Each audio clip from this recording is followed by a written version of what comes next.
The ink on those divorce papers was barely dry when I called my father. I was still sitting in the parking garage outside the courthouse in downtown Vancouver, engine off, hands shaking slightly on the steering wheel. Not from grief. I want to be clear about that. I had cried every tear I had left sometime around month 3 of the separation. When I found the credit card statements, Daniel had been hiding in a shoebox at the back of his home office closet. By the time Judge Calloway signed the final order that Thursday morning in March, I felt nothing except a very quiet, very cold sense of purpose. I pressed Dad's name on my phone before I even started the car. He picked up on the second ring. He always picks up on the second ring. "It's done," I said. A pause. Then, "How are you feeling?" "I need you to call Marcus first thing tomorrow," I said. "I need you to start the process of removing every person Daniel placed a company. All of them. Donna, Craig, Sandra, in accounts, all of them." Another pause, longer this time. "Claire, Dad, we should talk about this in person before We've talked about it in person for 11 months, I said. We've talked about it over the phone. We've talked about it over dinner, while pretending everything was fine. It's done now. I want it done." He was quiet for a long moment. Outside the window, a pickup truck rolled past looking for a space. Normal Thursday. Regular life continuing. "All right," he finally said. "I'll call Marcus tonight." I thanked him, hung up, and sat there another few minutes. Then I started the engine and drove home. I should explain who I am and how we got here, because none of this makes sense without the beginning. My name is Claire Hadley. My father is Robert Hadley, and for 31 years he built Hadley Property Group from a 2-person operation, working out of a rented office in Burnaby into one of the most respected mid-size commercial real estate firms in British Columbia. We manage a portfolio of mixed-use and industrial properties across Metro Vancouver and the Fraser Valley. My father is not a flashy man. He drives a used Volvo. He shops at Costco. He got his hands dirty on every single property we own before he ever hired someone to manage it. Everything about Hadley Property Group is methodical and principled and built on relationships that took decades to earn. I grew up watching him build it. I joined the company at 24, after my business degree at UBC and 2 years at a commercial brokerage in Calgary. My father made me start from the bottom. Actual bottom. Managing tenant relations for 3 of our smallest industrial properties in Surrey, because he believed, correctly, that you cannot lead people through work you've never done yourself. By 32, I was Director of Operations. By 34, I was COO. That was the year I met Daniel Marsh. He was in commercial lending at one of the major banks. We met at an industry event, a Chamber of Commerce dinner. One of those evenings I always arrived at late and left from early. He was funny and confident and seemed genuinely interested in the work, not just the social performance of it. We dated for 2 years. My father liked him. That mattered to me, maybe more than I admitted at the time. We got married in September 4.5 years ago, at a vineyard in the Okanagan. 68 guests. My mother made a speech that made everyone cry. It was a beautiful day. The first sign that something was wrong came about 8 months in, but I explained it away so neatly that I'm almost impressed with myself in hindsight. Daniel mentioned, casually, over dinner, that his cousin Donna had been laid off from her HR position downtown and was struggling to find something. "She's really sharp," he said. "Meticulous. I think she'd be great in a compliance role." I hesitated. "I don't know that we have an opening right now." "You were just talking about needing someone to help with the lease audits." We were. I had been. And so I introduced Donna Marsh to my father, and my father interviewed her, and she was genuinely, objectively qualified. She joined us 4 months later as a lease compliance analyst. That's how it started. Slowly, 1 person at a time. 6 months after Donna, Daniel's old university friend Craig Ellsworth came on as an asset manager. He had a decent CV and solid references. My father asked me twice whether I was sure, and I said yes, I was sure. Then Sandra Marsh, Daniel's younger sister, newly graduated with an accounting designation, joined the finance team. By the time I started noticing the pattern, there were 5 people in the company with some connection to Daniel's family or social circle. Each one had come in through a reasonable door with a plausible reason, and I had opened every single one of those doors myself. The marriage, meanwhile, was quietly becoming something I didn't recognize. Daniel stopped asking about my work in any meaningful way. He became difficult to reach during the day. He started traveling for client meetings, on weekends, which was not something that had ever happened in his first 3 years at the bank. When I asked about it, he had smooth, reasonable answers that I wanted to believe, and so I believed them. The credit card statements changed everything. I found them by accident. I was looking for a USB cable and opened the wrong box. It took me about 45 seconds to understand what I was looking at. Daniel had a secondary credit card I had never known about, tied to an account in his name only. The statements went back 19 months. The charges were a very clear picture of a life he had been living in parallel. Hotels in Whistler, restaurants I'd never been to, a florist in Kitsilano that I would later learn had been receiving a standing weekly order for 18 months. Her name was Jessica. I found that out 3 weeks later, after I hired a private investigator. She was 31. She worked in marketing. She had been to Tofino with my husband twice while I was managing lease renewals and preparing quarterly reports for our investors. I did not confront Daniel immediately. I know that surprises people when I tell them. But I had learned something from watching my father build a business for 3 decades. You do not make your move before you have everything in order. You assess. You document. You wait until you are certain. I spent 6 weeks quietly, pulling together every piece of information I needed. And then I called a lawyer. The separation was not pleasant, but it was clean. Daniel's lawyer tried several angles. There were suggestions that I had been emotionally unavailable. There was an argument that he had contributed, indirectly, to the company's growth by facilitating the hires, that those people had added value, and that therefore he was entitled to a share of the business. My lawyer, Teresa, was excellent. She was also visibly unimpressed by this line of reasoning. What Daniel's lawyer did not know, and what Teresa did, was that I had spent the final 4 months of the separation quietly auditing every account, every contract, and every file that Donna, Craig, and Sandra had touched during their time at the company. What I found took my breath away, and not in a good way. The numbers didn't lie, but they had been arranged very carefully to mislead. Craig had been approving vendor invoices from 2 companies that didn't appear in our standard supplier registry. When I traced those companies back through provincial registry records, both of them had been incorporated within 3 months of Craig joining Hadley Property Group. Donna's compliance sign-offs had, over the course of about 14 months, systematically cleared those same invoices through our internal review process. Sandra had coded the associated expenses across 4 different budget lines, spread thin enough that no single line looked unusual. It was careful work. It was not the work of amateurs. I brought everything to my father on a Saturday morning, printed and organized in 3 binders. He sat at his kitchen table in Savasin and read through it without speaking for almost an hour. When he finished, he took off his reading glasses and set them down and looked at me. "How much?" he said. "Between 3.2 and 3.8 million, I said. Theresa's forensics accountant is still finalizing the number. My father looked out the window at his backyard for a long time. "I should have listened to my gut," he said quietly. "I asked you twice about Craig." "I know," I said. "That's on me, Dad." He shook his head. "We move forward. What do we need to do?" The answer to that question had 3 parts. First, Marcus Tran, our legal counsel, would begin the process of terminating Donna, Craig, and Sandra for cause, with documentation. Second, we would file a formal report with the RCMP Commercial Crime Unit. Third, we would notify our insurance carrier and begin the claim process under our crime and fidelity coverage. What I had not anticipated was Brenda.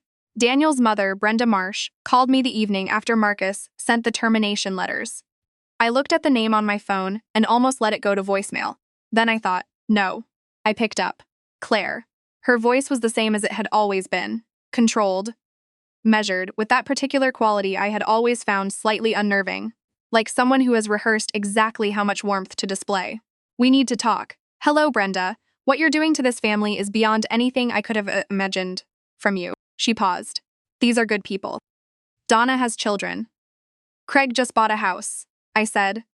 "Brenda, your son's family committed fraud against my father's company. I'm not sure what you expected would happen. There were never any charges. You don't know what you're talking about." Her voice had shifted. The rehearsed warmth was gone. "You were always jealous of them, Claire. You never wanted Daniel's family to succeed. This conversation isn't going anywhere useful," I said. "I'm going to hang up now." "Don't you dare." I hung up. She showed up at my father's house in Sawassasan the following Saturday morning at 7:45 a.m. I know the exact time because my father called me while it was happening, and I could hear her through the phone. She had brought Daniel's aunt, her own sister Margaret, and a woman I didn't recognize. They were standing on the sidewalk in front of my father's house. Brenda was at the front door. Based on what my father described, she had been knocking for several minutes before he opened it. My father is 70 years old. He is not a large man. He opened the door in his housecoat and stood there while Brenda told him that he needed to call off his attack dogs, that the terminations were illegal, that the whole thing was a misunderstanding, and that the family intended to sue Hadley Property Group for wrongful dismissal if the termination letters were not rescinded within 48 hours. My father listened to all of it. He is very good at listening. Then he said, calmly, Brenda, I have 3 binders of documentation that my daughter assembled, which have been reviewed by 2 lawyers and a forensic accountant. We have filed a report with the RCMP. Our insurance claim is active. If your family has retained a lawyer, please have them contact Marcus Tran. That is the appropriate channel. Brenda apparently said that this was not over. My father said, I suspect you're right. You should probably go home now. She did not go home immediately. She and Margaret and the third woman stood on the sidewalk for another 20 minutes. A neighbor called my father to ask if everything was okay. My father thanked her and said yes, it was a family matter being resolved. He called me when they finally left. Are you all right? I asked. I'm fine, he said. She's frightened. When people are frightened, they do loud things. He paused. I made you a coffee if you want to come by. I drove out to Tsawasan. We sat in his kitchen and drank coffee, and he told me about a difficult tenant dispute he'd navigated in 1998, which is his way of reassuring me without being sentimental about it. I've always loved that about him. The following week was hard in the specific way that administrative processes are hard. Not dramatic, just relentless. Teresa and Marcus coordinated on the wrongful dismissal threat. The position was straightforward. The terminations were for cause, with documentation, and the company was entirely within its rights. Craig hired a labor lawyer who sent one strongly worded letter and then went quiet, which suggested he had been given a realistic assessment of his position. Donna did not lawyer up at all, which I thought was telling. Sandra called me directly. I almost didn't pick up. I need you to understand something, she said. Her voice was very young sounding in that moment. She was 28. I remembered suddenly that she had been 24 when Daniel and I got married. She had been at the wedding. She had worn a dark green dress. I was asked to do what I did. I was told it was how things worked. I was told it was approved. By who? I said. A pause. Craig explains the whole system to me. He said it had been set up before I joined. Sandra. I kept my voice even. Whatever Craig told you, I need you to know that the RCMP is going to want to speak with all of you. If there are things you want to explain to them in context, that is the time to do it. I can't have this conversation with you. She started crying. I waited. I didn't know it was. I didn't think it was. Talk to a lawyer, I said. Please. Get independent advice before you speak to anyone else. I meant that genuinely. I'm not sure she believed me. The RCMP investigation moved at the pace these things move at, which is to say slowly and without drama or updates. Teresa kept us informed as best she could. There were interviews. There were requests for documentation that we provided promptly and completely. I was told that this kind of commercial fraud case typically takes 12 to 18 months to reach a charge stage. Daniel himself had been relatively quiet since the divorce was finalized. His lawyer had been quieter still. I think the reality of what his family had done, and what was now visible, had complicated whatever narrative he had been telling himself about how things would unfold. He called me once, about 3 weeks after Brenda's visit to my father's house. I didn't know about it, he said. I want you to know that. I thought about that for a moment.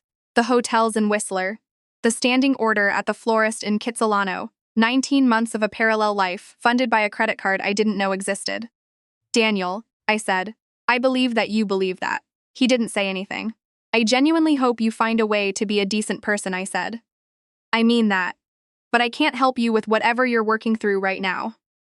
I hung up and sat at my desk for a while, looking out at the North Shore Mountains, which you can see from the window of my office if the weather cooperates.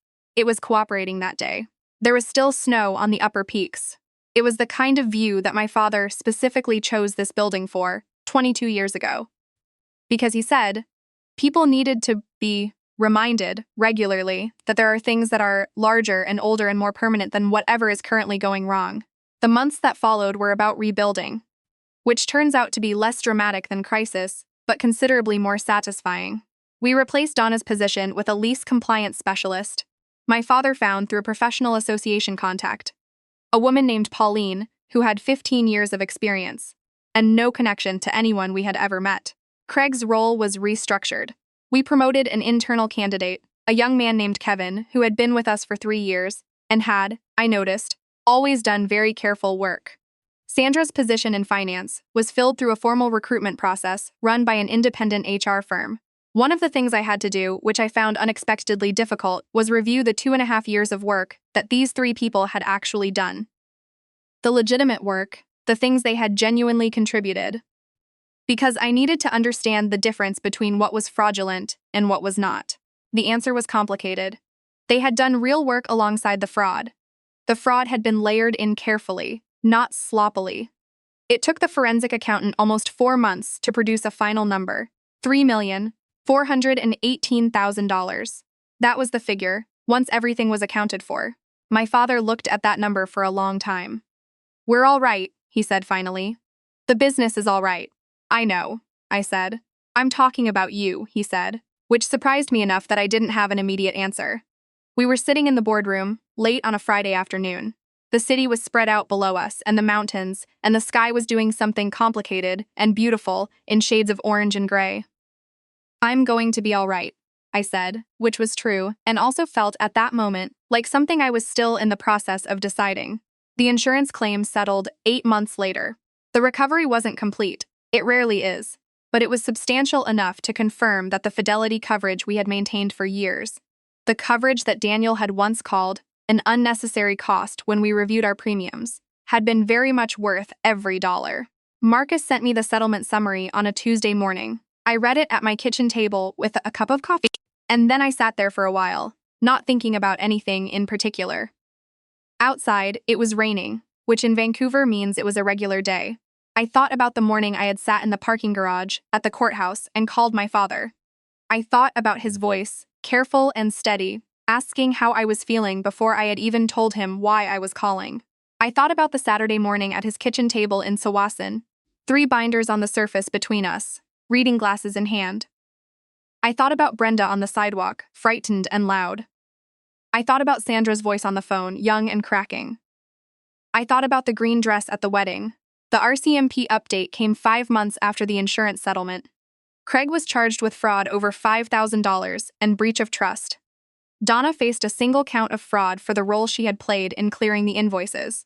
Sandra, who had been the most forthcoming in her interviews, and whose involvement was determined to be the least active, received a conditional discharge. A consequence, but a different kind.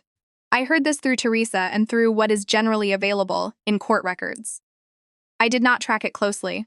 That was not my job. My job was the company, and the company was doing well. We had, in the process of all of this, done a complete review of our internal financial controls. We brought in an outside firm to assess our approval workflows, our vendor verification processes, our budget monitoring systems.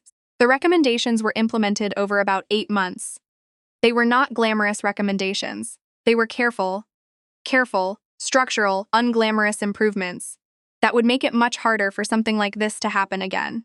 I presented the final control implementation report to my father on a Thursday afternoon in November, almost exactly 20 months after I had sat in that parking garage. He read the executive summary. He looked up. "This is good work," he said. Coming from my father, those 4 words carry a weight that most people would not fully understand without having worked alongside him for a decade. I thanked him and managed to keep it professional. On my way out of his office, I stopped in the doorway and turned back. "Dad, when I called you from the parking garage, when I said I needed you to start removing everyone, you said all right so quickly. You didn't push back." He looked up from the papers on his desk. "Know why?" He thought about it for a moment. "Because you had already thought it through," he said. "You wouldn't have called if you hadn't."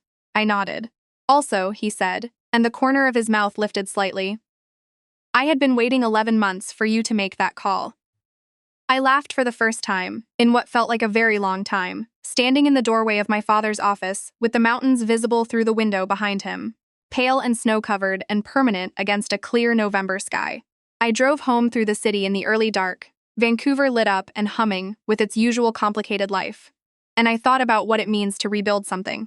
Not just a company, not just controls and workflows and audit processes, but the quieter, slower work of rebuilding your understanding of your own judgment, your own capacity to be deceived, and then, eventually, to see clearly again. I was 37 years old. I had made serious mistakes and cleaned them up without asking anyone to carry them for me. The road back from that is not a single moment. There is no courthouse parking lot, no signed document, no phone call that completes it. It is Tuesday mornings with a cup of coffee and a settlement summary. It is 4 months of forensic accounting and unglamorous control improvements. It is a father who reads glasses down at his kitchen table and does not say "I told you so." It is enough. More than enough, actually. That is what I have come to understand.